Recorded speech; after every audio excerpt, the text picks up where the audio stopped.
Okay, I'm starting out with 2 sticks of butter, 2 sticks of margarine. That's a total of 2 cups. So you have 2 cups of your butter, and then I'm going to add 2 cups of sugar after. So the first step is I'm going to melt this.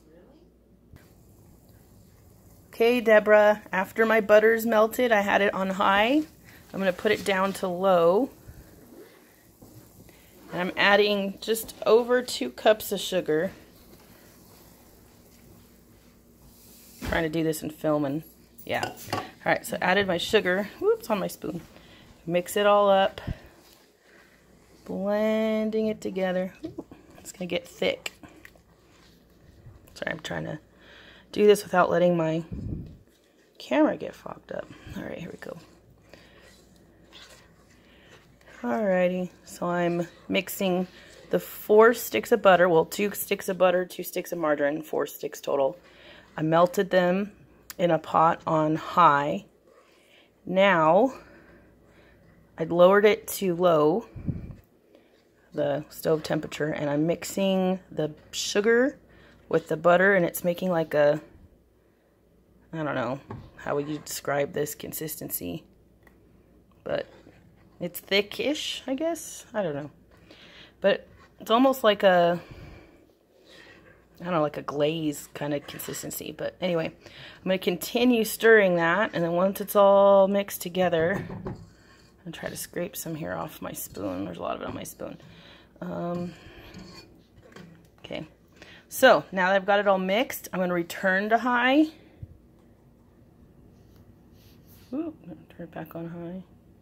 And then it's going to come to a rolling boil, and once it does, I'm going to keep stirring for about anywhere from about 12 to about 15 minutes or so until the color is just right. So I'll go ahead and pop back in here throughout that process as I get closer. So this is what it'll start with. It's like a yellow in the pot. It looks yellow, but when I pick it up with the spoon, it's white. So that's your starting base. And I'll check that out again in just a minute. Okay, Deborah, this is what it's looking like as it's starting to boil. You'll see it's getting really kind of bubbly and starting to, I don't know, meld together. But it's going to start looking kind of foamy. That's okay. Just keep stirring. But the key is stir constantly. You'll see it's still kind of yellow. It's not brown at all yet by any means. It's going to like a clear, bubbly. So yeah, not ready yet. But you'll see it's starting to pick up if you listen to it. Yeah, see? So just keep stirring. And it's going to look like this. You're going to keep stirring, stirring, stirring until it's like that brownish beige toffee color. So keep stirring. It's been about 5 minutes so far. Okay, so it's been about 7 to 8 minutes total so far, and it's already getting kind of bubbly. It's almost like a froth. Just keep stirring. You shouldn't have it stick to the pan. It should come off really nicely on the sides. And it just looks kind of a light white, light yellow, almost white kind of color.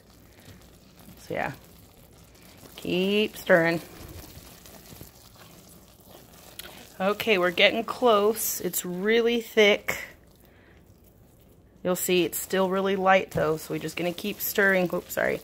Keep stirring until it's like a brown color. It's hard to tell in the camera, but it's still really white. But it's starting to clump together. You can see as I stir it, it's almost looking like a big ball of like batter almost. So it's really thick, foamy, like a foamy batter. Although I wouldn't recommend touching it. It's super hot and it'll burn you. But yeah, you can see the consistency is kind of thicker. But keep stirring until it's brown, like a beigey brown. Okay. It's been total probably about 13, 14 minutes. And now I'm ready. It's getting close. So I'm going to go ahead, stir it for like another minute. And I'm going to add in my little stirring items. You'll see no matter how much I stir it, it's kind of still, I don't know how to explain it. It's kind of almost like a clay. consistency, and you'll see it's kind of starting to separate there a little bit, turn brown around the edges, the liquid. So at this point, I'll probably stir for like another minute here. Maybe just do it right now. Let's see how we looking. Yeah, it's starting to look like that toffee color. So this is the color you want it to be. And it's not going to stir very pretty. It's going to almost look like it's just kind of messy when you stir it. It's not all smooth, but you don't want to burn it. So at this point, I'm going to put my spoon down. You would put in almonds at this point. I'm going to use toffee this time because I'm making a batch that I need to be not have nuts. So I'm putting in toffee bits, the Heath baking toffee bits. You just stir them in real quick, and then I'm going to pour it. So at this point, they're all stirred in. I'm going to turn off my heat.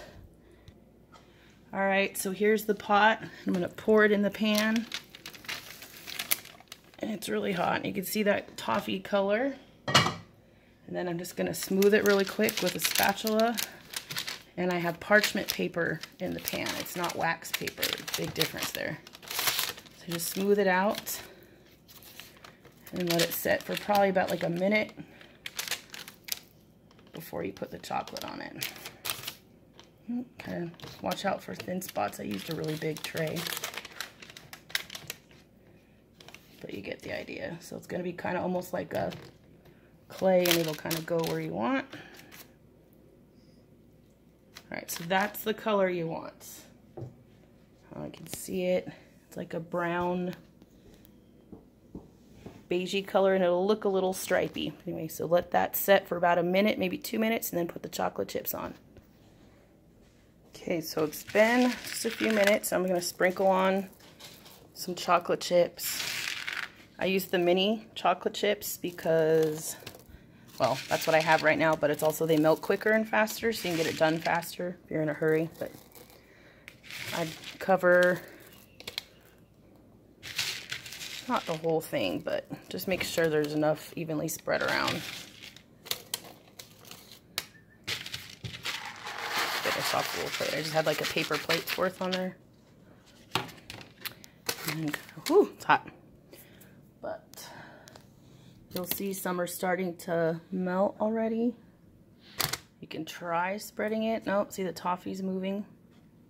You don't know, wait a few more minutes. Another minute. The heat from the toffee is gonna soften the chocolate chips. And then basically all I'm gonna do is spread it once they're melted, and then you put it in the fridge to set. And, well, after the chocolate chips melt, you'll want to top it with something, and then when you top it, then you'll put it in the fridge to set. But yeah, it still needs to set a little more. So we'll come back in just a minute. Okay, so I started spreading it. It's been melting. See, it's a little lumpy still because it's still slowly melting, but basically you get the idea. Just want to spread the whole thing with chocolate. Just kind of keep going until it's all covered and melted and spread out.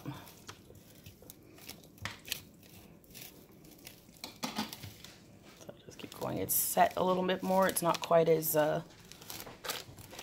runny. I guess you could say it's starting to harden slowly. You'll see it moves a little bit still.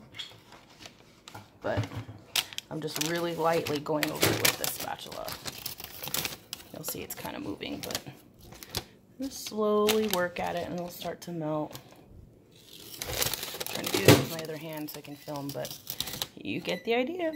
So once I'm done with this, I'm going to put on my toppings. Okay, so I'm done spreading it. You can see I spread all the chocolate and it's smooth. Well, I topped half of it with some little toffee bits from Heath. And then for the other half, I'm going to do some Butterfinger baking bits. Just sprinkle them on there. Make it kind of a Butterfinger flavored toffee. Just trying to do this one batch without nuts. For a coworker that can have nuts. So basically there it is. So it's all done on the cookie sheet. You can see the metal tray, and I lined it with parchment paper. I'm going to pop it in the fridge, and then when it's all set and cool, then I just crack it up and bag it up. And that's it. That's how you make the toffee.